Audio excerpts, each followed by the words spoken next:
Never let a good crisis go to waste, right? It's those times when companies and teams get stronger. And I found those hard times were the times in my career where I had the most growth. Is this thing on? Yesterday's price is not today's price.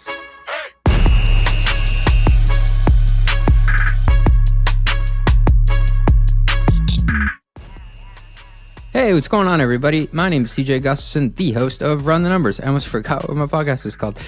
This was a bucket list interview for me. I interviewed Larry Roseman, the CFO of Thumbtack, courtesy of our friends over at CFO Circle. Founder Circle, great VC firm, has a group for CFOs like Larry, and there's some real killers, some real hitters on that list. And they introduced us. Larry is a true student of the game when it comes to running marketplace businesses. Many of you know I love the unit economics, take rates, basically all the nuances and dynamics of running a marketplace at scale. And Larry certainly is, top of the heap when it comes to that. We talk about how Thumbtack makes money, how it monetizes a bit differently than a traditional marketplace. We talk about the customer acquisition cost for both the service provider side and the homeowner side. I'm a new homeowner. Yeah, your boy right here. I'm broke. Thumbtack, we talked about how they built up the supply side of the marketplace and how they went really broad at first. They didn't go after just like plumbing. They went after like plumbing, carpentry, even wedding DJs and stuff like that. And then honed in on what worked and what didn't. But it was pretty cool that they went broad because it's kind of counterintuitive to what a lot of marketplace experts say.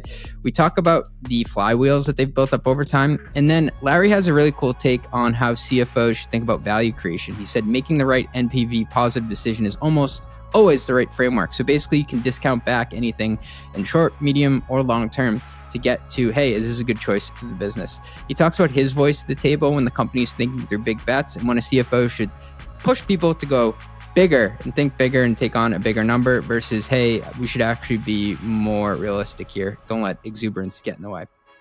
All this and much, much more after a short word from our sponsors. But really quick, if you like the show, share in your team Slack channel or Microsoft Teams channel, whatever you got.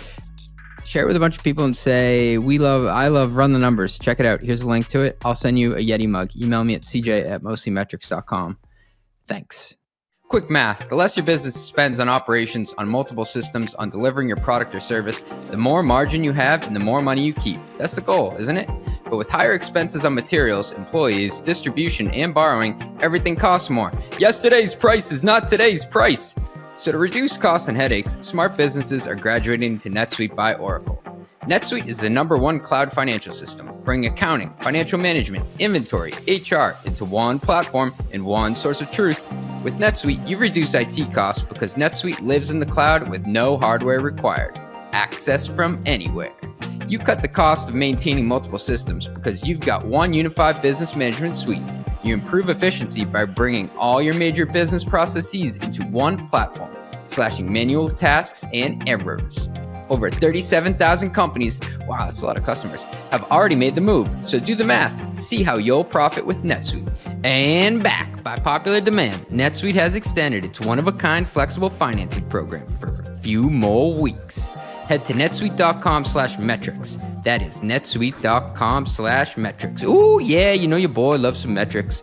That's netsuite.com/metrics. Please do it, guys. I really need this. Annual planning season is upon us. That's right, my favorite time of year. And it's not just about setting goals for the coming year. It's about ensuring you have the right tools in place to measure and achieve those goals. As a SaaS CFO, I know having access to reliable, real-time metrics is crucial for my annual planning process. That's why I'm so excited to partner with today's sponsor, Maxio. Maxio is a billing and financial operations platform that helps subscription businesses reconcile bookings, billings, GAAP revenue, and SaaS metrics automatically. By the way, guys, bookings, billings, GAAP revenue, not the same thing. Got to get them straight. Because these numbers are the foundation of your financial models, it's important to have quick access and trust that they are correct. Don't let the complexities of SaaS finance and accounting slow you down. If you want to start 2025 with the right tools, check out Maxio by visiting maxio.com/run the numbers. That's maxio.com/run the numbers. Request a demo through our link to support the podcast, ya boy, and receive a 10% discount on your first year with Maxio.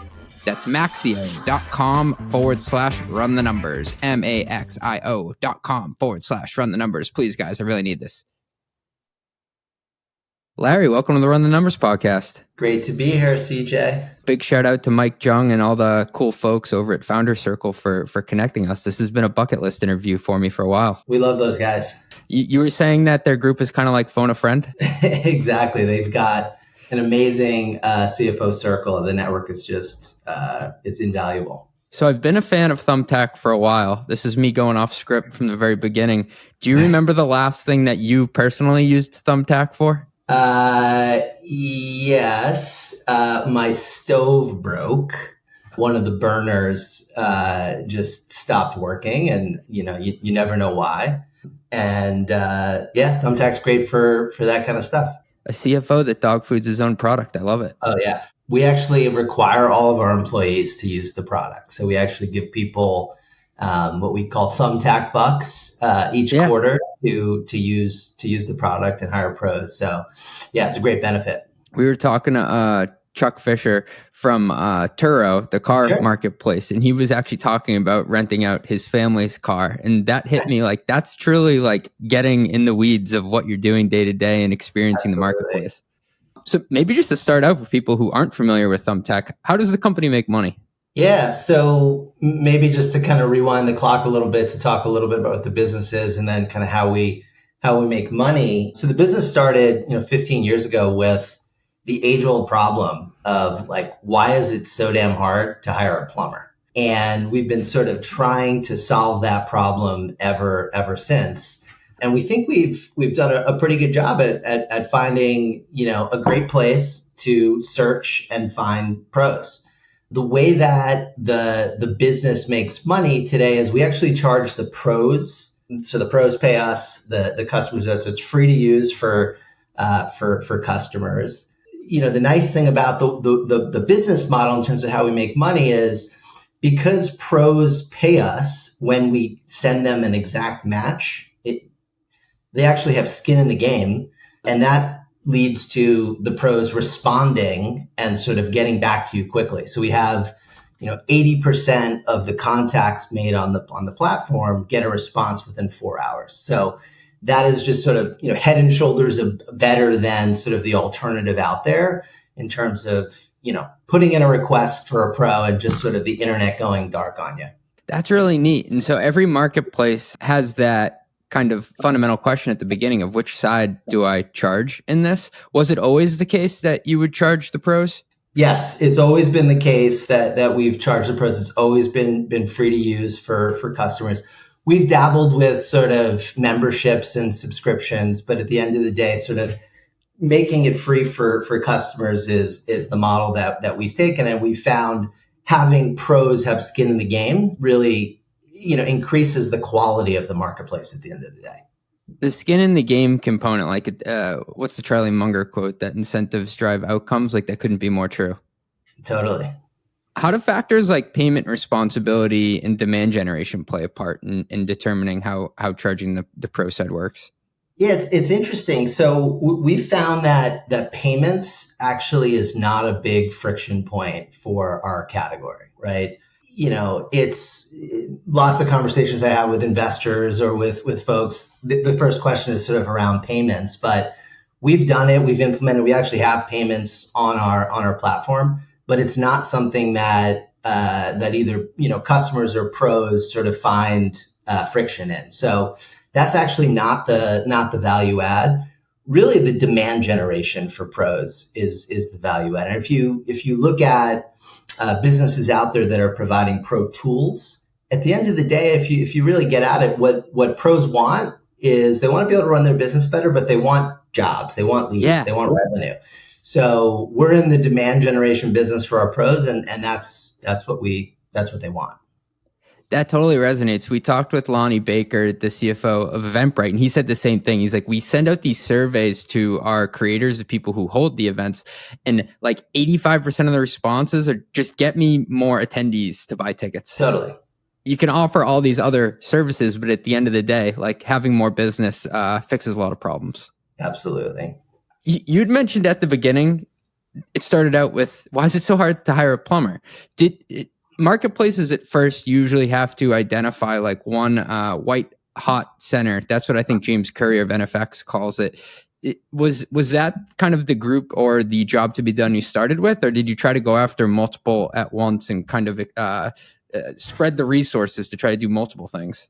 Yeah. We actually started broad. So we started, all across the country, not Wow. city by city or category by category like a lot of other marketplaces. So we launched with hundreds of categories. And I really believe that being broad is actually the key to success, at least in our category, because you look around and the industry is kind of littered with, these single vertical businesses that just didn't get scale and weren't able to survive. So for us, being broad and not sort of geo focused or category focused at the very beginning was how we went about it.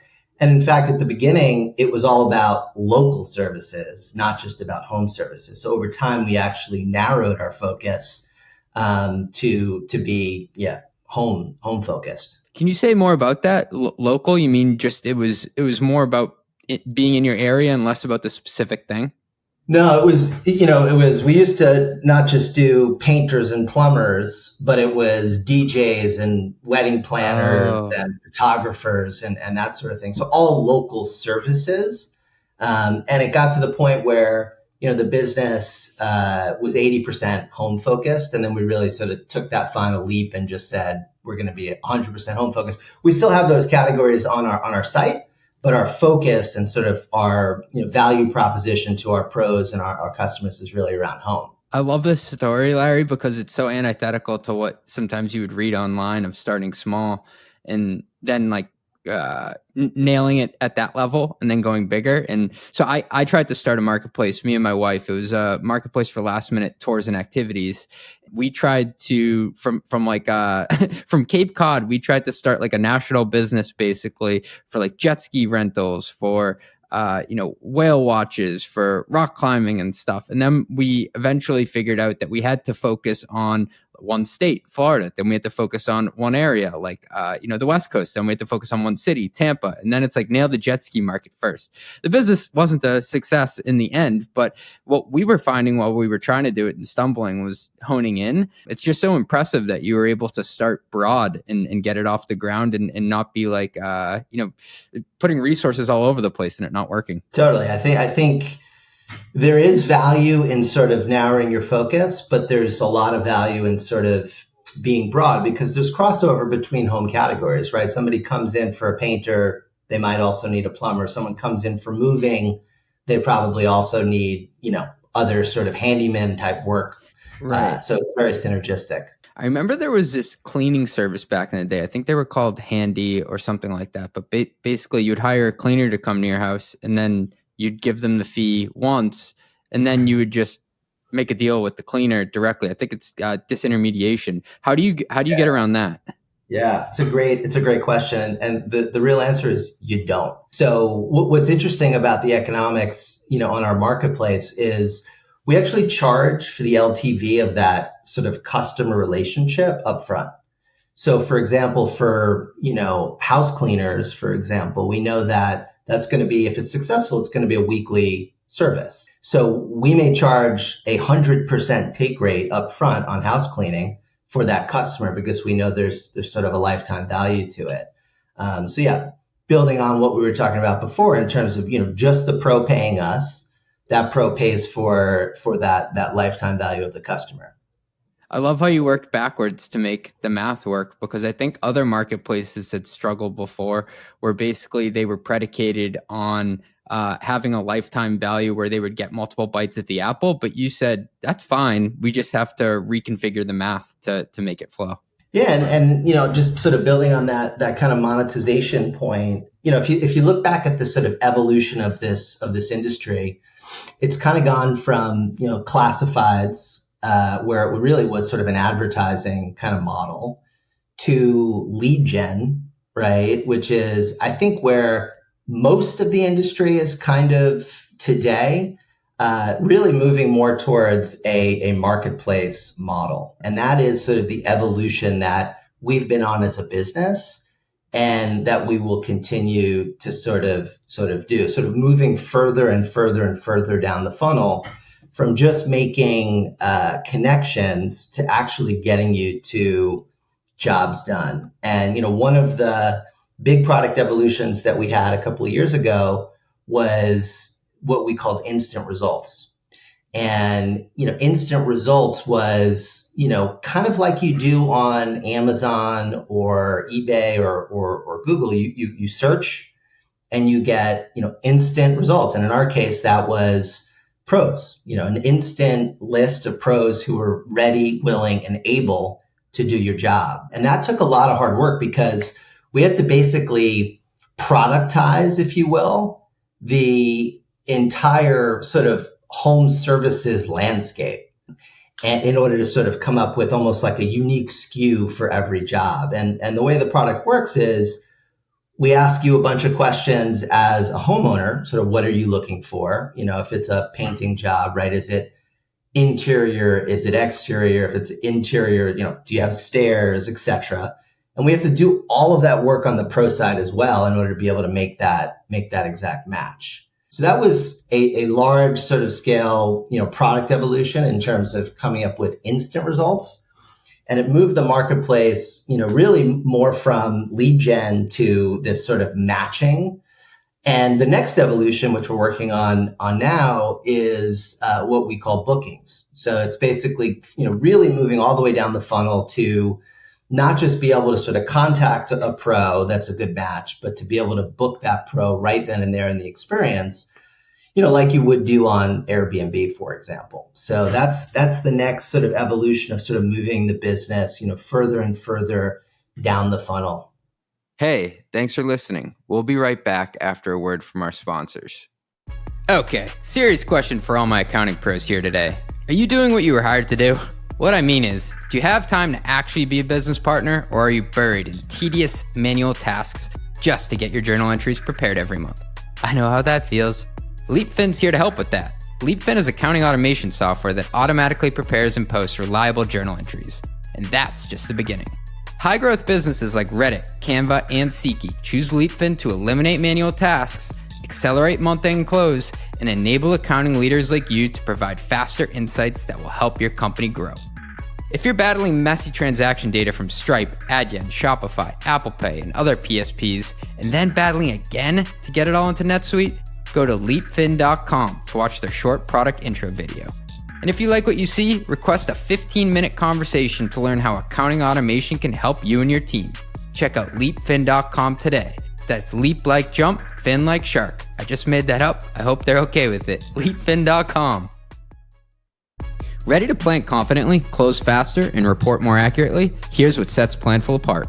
Imagine purpose-built applications for every department, from FP&A to accounting, marketing to HR, all with built-in financial intelligence. It's easy to implement Planful in just weeks and with minimal IT involvement, so you can rapidly and seamlessly engage everyone across the business on your key financial progress. Best of all, Planful grows with you. Its unparalleled scalability ensures that no matter how fast your business expands, Planful can keep up. See why over 1,500 customers worldwide choose Planful as their flexible, user-friendly, end-to-end financial performance management platform. Oh yeah! Go to planful.com/metrics to see how you can reach peak financial performance with Planful. That's planful.com/metrics. Mercury knows your financial operations are complex. Founders and finance teams have to pull together different tools, reconcile transactions from different sources, and struggle to get accurate answers. With Mercury, you can simplify your operations with banking and software that power your critical financial workflows, all within the one thing every business needs, a bank account. And with new bill pay and accounting capabilities, you can pay bills faster, stay in control of company spend, and speed up reconciliation. Apply in minutes at Mercury.com and join over 200,000, ambitious startups that trust Mercury to provide the precision, control, and focus they need to transform their financial workflows so they can perform at their best. Mercury, the art of simplified finances. Mercury is a financial technology company, not a bank. Banking services provided by Choice Financial Group and Evolve Bank and Trust. Members FDIC. I'm getting good at that voice. Would you say moving it down the funnel is moving towards what they would call like a managed marketplace? Yeah, I think, when you think about managed marketplace, I think of like other value added things that you provide to either one or both sides of the marketplace. When I think about bookings, I really think about it as sort of closing the loop, right? Got it. Instead of just being able to provide quality matches, really being able to sort of be booked, job done. Job done. Because that's probably the North Star. The job's completed at the end of the day. Our North Star really is, we kind of have two. One is homes under management. Okay. So our goal is really to focus on U.S. homes under management. And when we think about that, we think of like households that do 4 or more jobs with us. And then our sort of more near-term North Star is what I would refer to as the hire rate. And that's effectively a kind of fulfillment or conversion metric that shows, for every unit of demand that comes in or every project that gets started, how many actually result in a job done. So you probably have to come up with what they call liquidity ratios for all different types of jobs to be done. What do you mean by liquidity ratios? So I'll give you an example. Like I think Uber, they say you need basically 1 driver for every 40 users in the area. eBay, it may be like 5 sellers for every buyer, something like that. But the ratio may be different for, say, a plumber versus a handyman to fix a stove. Totally, yeah. We definitely need more than 1 pro on a pro list for to have sort of adequate liquidity for customers to feel like they have choice. But it's not as many as you would think. And really our goal as we sort of move to this more booking centric marketplace is to do a lot of that, filtering and screening up front so that we're actually providing you with the right choices. And it doesn't need to be a list of 10 that's overwhelming. It could be 3, right? Good, better, best, or, quality versus price, or speed versus, price, those sort of parameters. And we think as we kind of handhold you through that process, that becomes a better experience. Larry, you'd mentioned lifetime value earlier. I wanted to tie that together with customer acquisition cost. Do you think about is customer acquisition cost the cost to acquire a household, or is it the cost to acquire a service provider? I love that question. It's a conundrum, right? I think, in our marketplace today, we're fortunate in the sense that our supply comes to us mostly organically, and we have extremely high revenue retention on the pro side. We do have a sales force, so we have sort of great ROI on our pros, but the way that we, at least on an operational basis, think about customer acquisition costs is acquiring demand. Now, I completely would acknowledge and agree that, it takes 2 to tango, right? Yeah. And you need to factor in both sales and marketing for sort of making that match happen. And that's why in some regard, we're moving and have moved towards revenue retention as opposed to necessarily customer retention or pro retention. Both of those things are very important, and we'll continue to kind of look at that. But increasingly, I'm interested in just sort of thinking we have to spend X on marketing, Y on sales. Some of this all comes organically to us, and then the output is really revenue. And how do you sort of spend to acquire revenue, and then how does that revenue retain over time? Wow, that's amazing. Because at the end of the day, it is about the revenue coming from that relationship. It's less so the revenue coming from one house or one supplier, right? It's the total revenue. Exactly. It takes 2 to tango. And then lifetime value, when your team sits down at the end of the month or quarter to look at it, is that something you look at the household level, or is it something you look at the supplier level? We generally, on an operational basis, are looking at it on a customer basis, so a homeowner. So CJ's house's lifetime value, well, because I use 4 services a year or something. Exactly. So we'll look at, projects per customer as sort of a leading indicator of 12-month CLV. And we'll also look at like 30, 60, 90-day CLV to CAC to ensure that we're sort of on that curve to generate the appropriate CLV to CAC over a longer period of time. I love those ratios. I imagine that network effects play a pretty significant role in your business. Yes and no. In some regard, more customers for us in the network doesn't necessarily create more value. Clearly, having more pros on the platform creates more value. But really, it's more of a sort of flywheel that we think about. You want intentful customers that come in to then do more projects, to get more jobs done, which is what our pros want. And then you sort of have happy pros that sort of come back. So it's more of a flywheel than sort of a network effect. And I do say there is value to having more pros on the platform, but on a counterintuitive basis, sometimes it's actually better to have less pros, right? Some churn is good. Oh. And we want pros that, are going to be good pros, quality pros, ideal pros. We're focusing more on having the right pros in the right categories in the right markets at the right time, that are responsive, that have budget, that really sort of find utility on the platform than just sort of the number of pros. So counterintuitively, less pros sometimes is better. I love it. Contrarian take, and that makes a lot of sense. It reminds me of we spoke with Andy Ivanovich, who's the CFO of The Knot, and so they have the platform for weddings, and it reminds me a bit of how service providers for a wedding, you may have a photographer, you may have a caterer, things like that, and they charge that side of the business too, where it's mostly free to use depending on what you're doing on the website for the couple being married, but for the service providers, they actually pay a subscription to be available on the platform. And that's how they backed into the number, that they can monetize it through a subscription rather than the take rate. Yeah, and we've dabbled in subscriptions, and our sort of vision is to be the kind of operating system for your home, like the one app that you need to manage your home.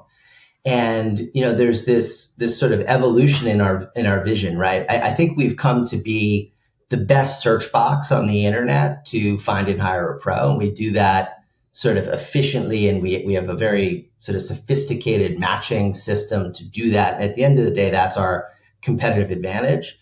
But where we're sort of moving the business is this sort of home care vision, right? And it is not just being the best place when something goes wrong, right? By definition, if you're searching for something broke or you have a need and it becomes a reactive thing, we want to take the step to being more proactive, right? And we had our biggest launch in April, biggest products launch in our history, frankly, where now the app is updated. I think we had 30 new features, and it really is around understanding what your needs are, guiding you to do those things, and helping you plan for what's to come. So we want to be there for you when you move into a house, and that's whole sort of life cycle until you're ready to sell the house. What that really does is, we know at the end of the day, homeowners want peace of mind. That's what they're sort of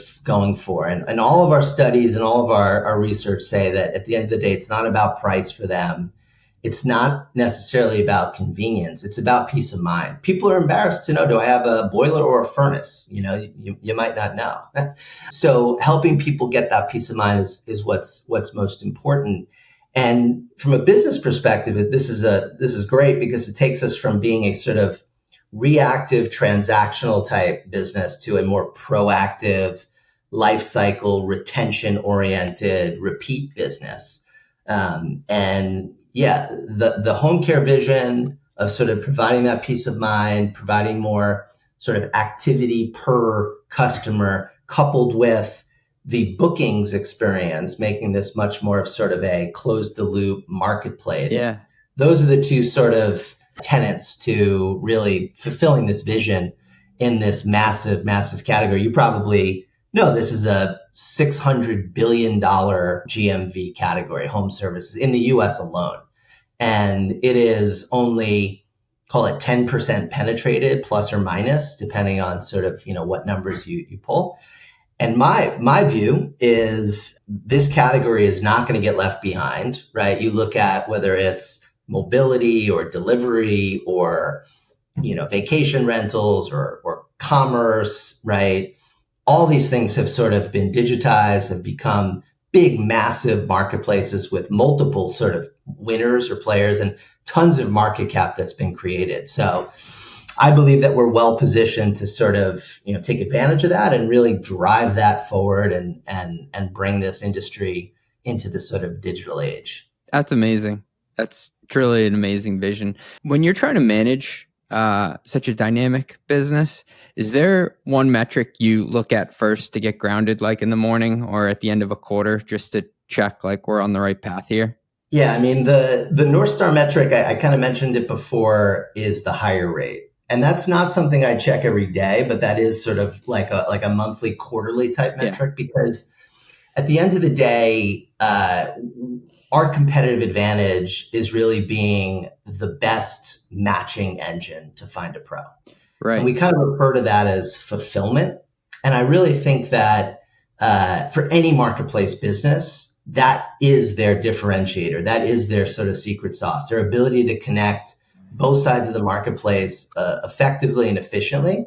And the hire rate is really the barometer of how well you are converting demand into money. So we look at all different sort of conversion steps in the funnel. A request is sort of a unit of demand and then sort of a job done. So we look at that hire rate from requests to job done. That's kind of more on the customer side, right? They've put in a request. How often do they get a job done?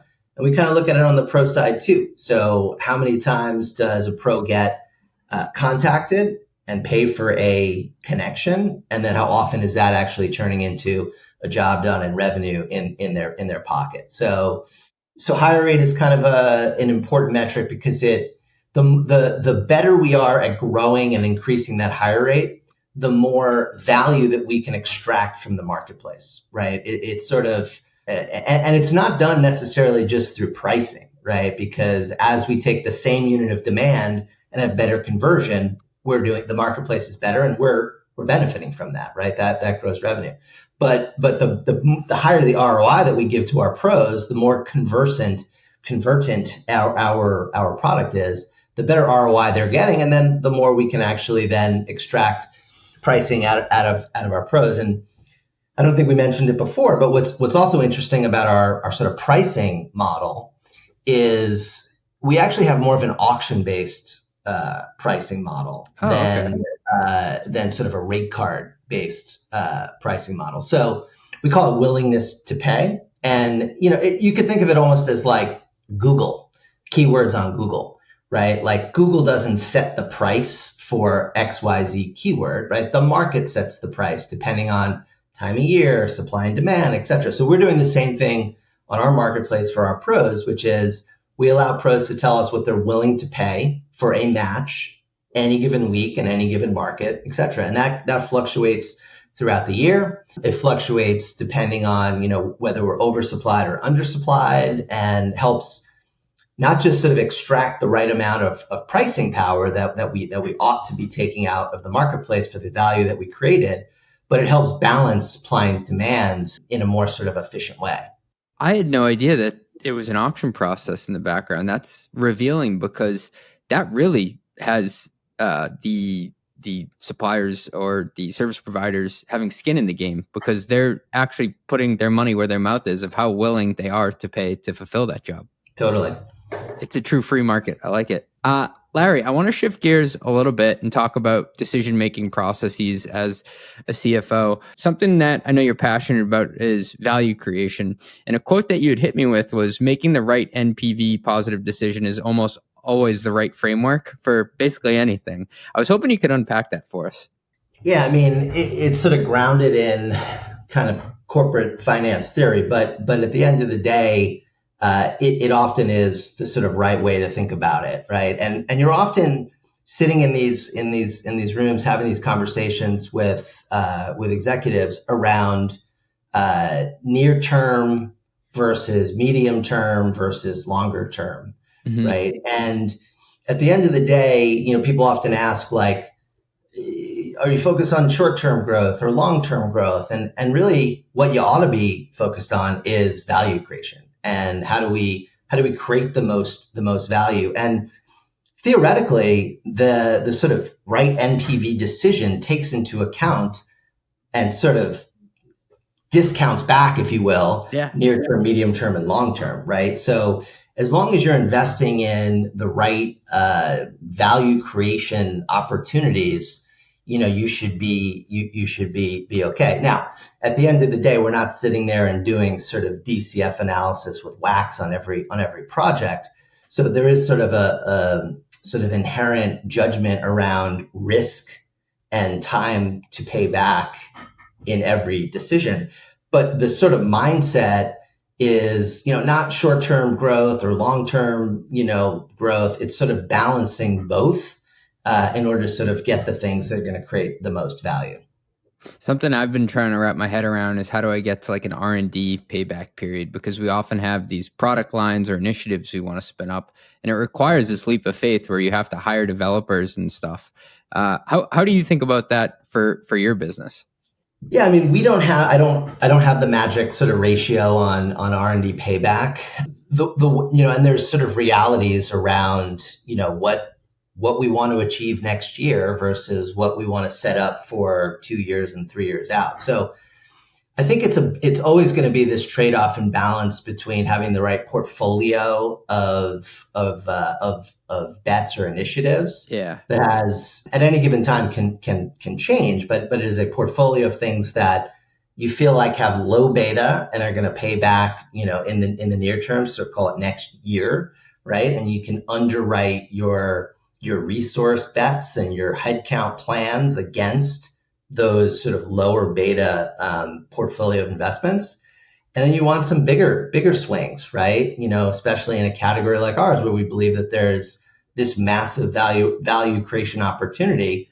You want to be swinging for the fences as well, right? So the art is in sort of how do you make those trade-offs, and there's realities around cash runway and liquidity and what your board wants and, what your CEO might want. And so there's all that sort of noise to sort of, balance and take into consideration. But yeah, at the end of the day, it's sort of trading off sort of risk, time to achieve with value creation. Do you think that basket of assets in that portfolio shifts like with your risk tolerance depending on like what phase the company is in?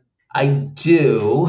I think it's gonna. So based on sort of phase, right? Yeah. Yeah, I do. I think for you're going to get to a point in your company's trajectory where you're profitable, and then it becomes sort of what do you do now, right?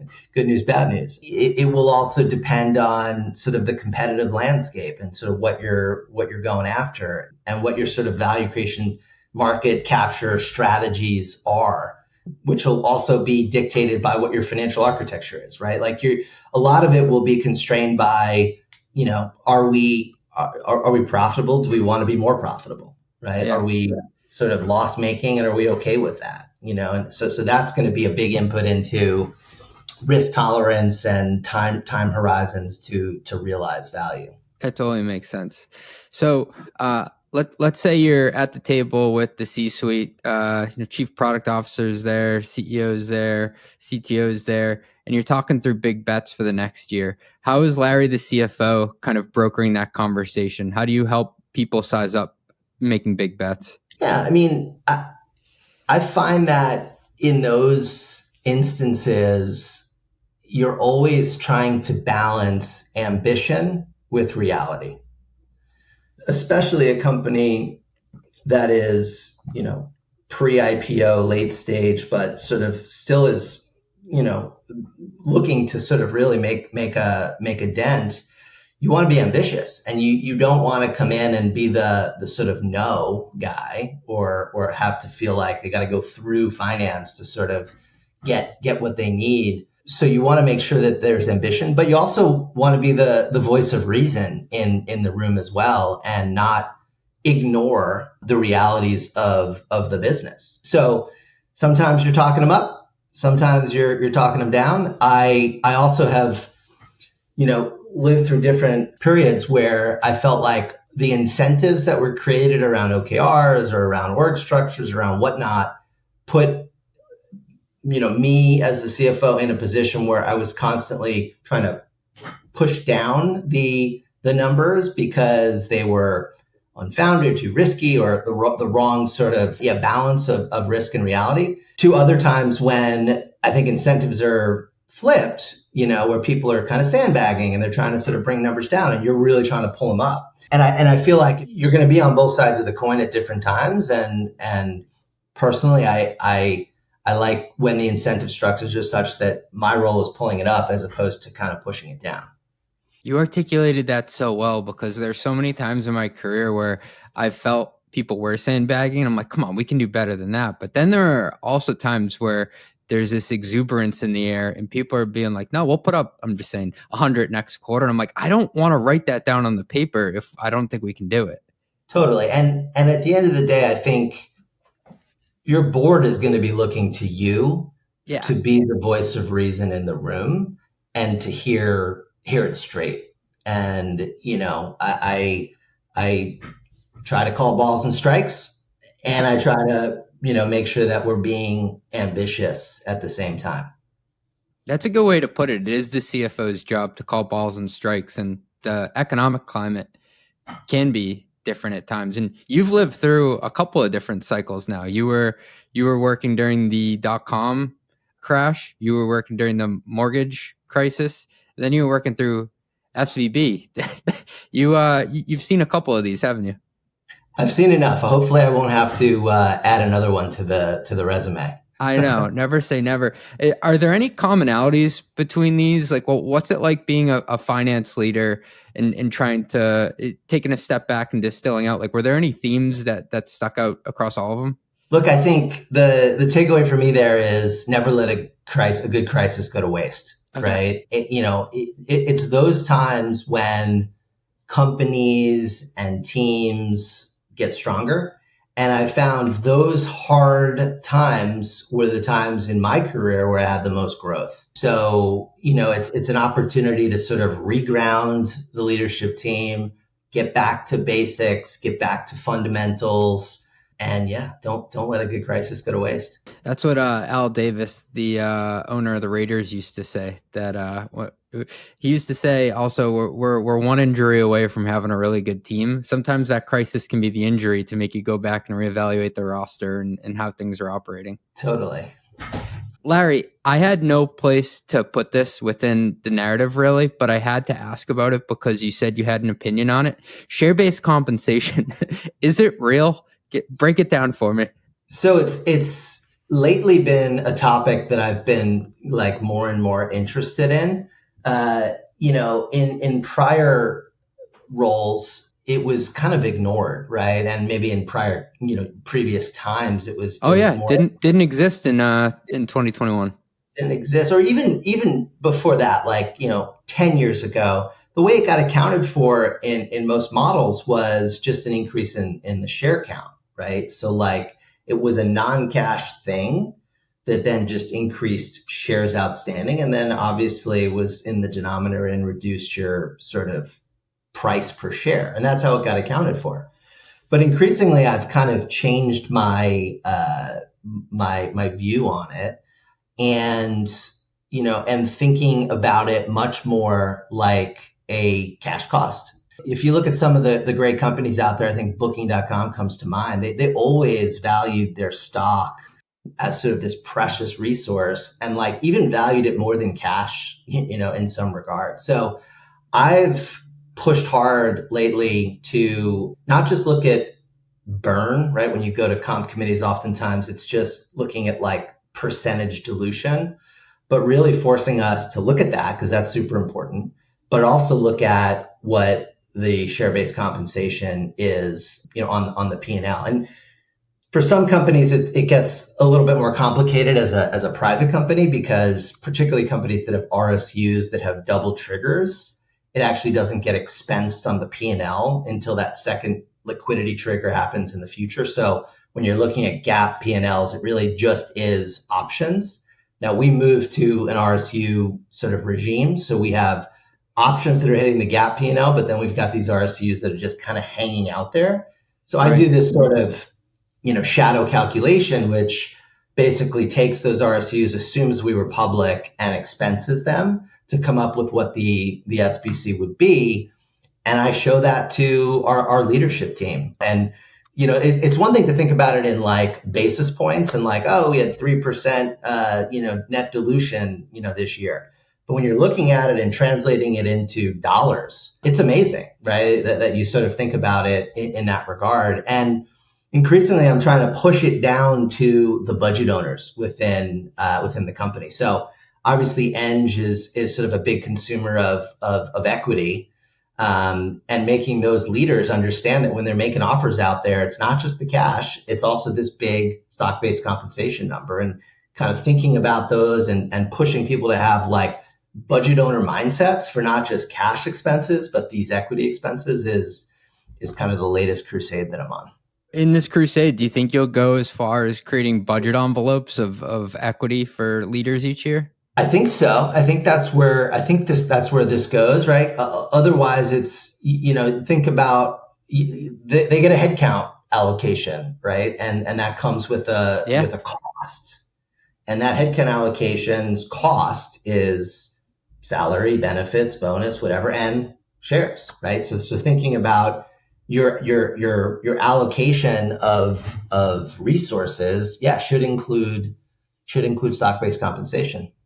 And just maybe to take a step back for the benefit of listeners, why is it important to take stock-based compensation real? Is it because the shares you hold that you care about become worth less? I was going to say worth less. I don't mean worthless. Worth less over time because you're adding more people to the pie? Yeah, exactly. I mean, it's dilution, right? The more shares you issue to employees, to investors, et cetera, the less you own as a shareholder of the company. So yeah, there's sort of that angle to it, and ultimately that's expensive compensation, right? Our equity is the most precious thing, and it's valuable, and we should sort of tie it to compensation and retention and all those things, but it should be thought of in the same sort of breath as what you're paying people in cash. I remember talking to an investor, a crossover investor, maybe 3 years ago, and I'd asked him about share-based comp, and he's like, "We've ignored it for so long that if we looked at share-based comp, we couldn't invest in anything." Well, I think Wall Street is not ignoring it as much as it used to, and I that's part of the motivation is like I don't want to get caught flat-footed in terms of not having thought about SBC, and then you sort of can't put the toothpaste back in the tube. It is kind of that silent lurking killer in the background that people don't really pay any mind to. Totally. Larry, I'm going to take you into what we call our long ass lightning round. So you're a successful guy. You've built quite the career, but I ask everybody, what's one thing you've screwed up on the job? It could be this job or a prior role. So as I'm sure most people on your podcast would say, there are a lot of things that we could talk about here, whether it was taking a bad job and sort of regretting that, or not taking on enough risk and being too conservative. But I think the thing that's probably maybe most relevant here is not having a good enough framework for customer acquisition costs, and sort of getting burned by that. And it's sort of happened to me a couple of times, and like I now have scar tissue around this, and I'm extremely kind of sensitive. So I've been through a cycle where, more back in when mobile was sort of the thing, right? It was mobile downloads, app downloads. People were sort of thinking about acquisition costs around just downloads. How many downloads did we get? And like that does not necessarily, the more downloads you have doesn't necessarily turn into conversion or utilization or engagement or revenue. So like having the wrong metric around what you are accounting for customer acquisition, I've been burned there. And then sort of marketing spend incrementality. And this is about, having the right sophistication of your spend depending on the channel, having the right partners in marketing, and really being able to sort of build that constant testing so that you can have reliability and confidence in your customer acquisition spend. Because things change over time. You're in different, macro environments, you're in different sort of product evolutions, you're in different channel mixes, your business changes. So that incrementality that you did last year may not be good this year. So making sure that you've got that dialed in, because especially for like a consumer business like ours, where you're spending, marketing is an important, lever that we have in addition to sort of building great products. You don't want to get burned on that and have sort of an oops or a foot fault. Yeah, it's easy to get over your skis, especially when you think you can spend the same amount on a customer, but like the macro backdrop has changed, because it's not just what can I spend on a customer, it's like in what context and in what context am I operating. Next one, if you could tell your younger self something knowing what you know today, what would you tell him? I'd probably tell them to ask more questions as a means to influence. I think I sort of came up in the world where, having a point of view and asserting a conclusion or a recommendation was the style. And I think it has not proven to be the most effective way to influence. And I think the sort of more asking questions to influence, to engage, to understand people's sort of priors that they're bringing into a conversation is much more effective at sort of influencing. I remember talking to someone I respect greatly and sort of asking, like, how do you become a great, CFO? And it was not about you need this technical expertise or you need this sort of skill or you have to be smart in this area or not. It was all about sort of EQ and emotional intelligence. And that comes from being able to, ask the right questions and influence in sort of the right way. The other thing I'd probably tell my younger self is own your morning. I remember for years, I would just sort of wake up and the first thing I would do would be look at my phone. Oh, yeah. And inevitably, there was some bomb in there that you had to deal with that was, and then it just, you're out of control of your day the minute you wake up. And I've now sort of adopted much, practice where try to get the right amount of sleep, wake up, leave your phone on the sort of nightstand and do your sort of morning routine. For me, I like to meditate in the morning, outside, get some fresh air, read a little bit of the news in the world, and then sort of, dig into whatever the problem of the day is going to be. But that would be another bit of advice I'd give myself. That is such good advice. And I love hearing it from successful CFOs like yourself, because I fell into that really bad habit where I would literally wake up, open my eyes, turn to my phone without even knowing I'd have my email open. I'm still in bed. And I'm just looking at all the things I got to fix that day or people I got to respond to. And I've lost the pace of my day just from the get-go. 100%. Can you walk me through your finance software stack? What tools are you using today to get the job done? Yeah, so we've got NetSuite at the sort of center of it all. We use Workday. We've got CloudPay as well on top of Workday for payroll, Concur for expenses. We use Adaptive for FP&A planning tool. On the accounting side, we use Flowcast for close management and reconciliations. We use Workiva for kind of reporting. We use Avalara for sales tax, and we use Carta for equity. Wow, that's amazing. That's you had them all ready to go. Kudos to you. Are you a big systems guy? Are you pretty obsessed with like the software stack? To be honest, no. Yeah. I do believe in the power of leveraging technology to do our jobs better in a big way. And I'm a big sort of believer in investing in those technologies to do so, but I don't geek out on sort of the systems part of it. Yeah, sometimes you can actually over-rotate and think you're just curing problems by throwing software at it. And it really comes down to the people who are using it. Last one I got for you, Larry. What's the craziest thing you've ever had someone try to expense? So not something that was trying to expense it, but I've been in a business where a team who sort of wanted another party to spend ad dollars on our platform, wanted to spend money in their business as sort of like a quid pro quo to buy like mini fridges and microwave ovens. So like we were going to buy this random stuff with our logo on it. So I guess it was sort of, that was like maybe their justification.